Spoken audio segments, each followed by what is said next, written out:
anointed, great David's greater Son. Hail in the time appointed, his reign on earth begun. He comes to break oppression, to set the captive free, to take away transgressions and rule in equity.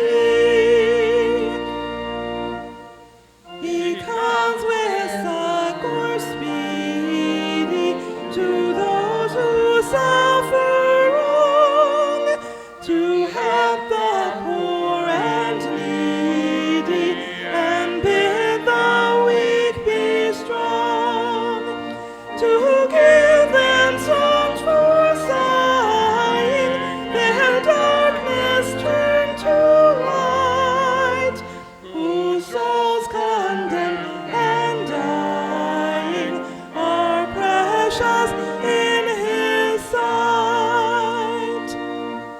He shall come down like shadow